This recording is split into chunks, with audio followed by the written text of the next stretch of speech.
تعالَ أورّيك كده فلتر البنزين ده لو أنت ما غيّرتوش في ميعاد الصيانة الدورية كل 60,000 بيطلع شكله عامل إزاي. بُص كده ركّز معايا.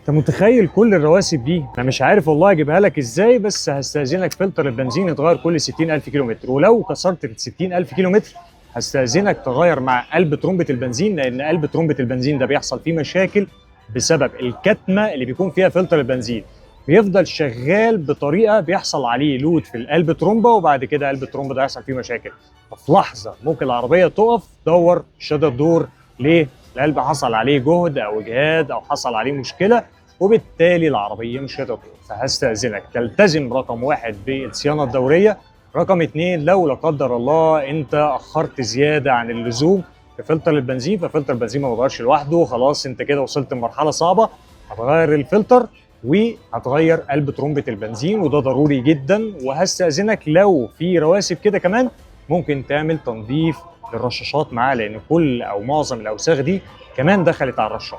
خليك فاكر أنا نصحتك وأنت براحتك.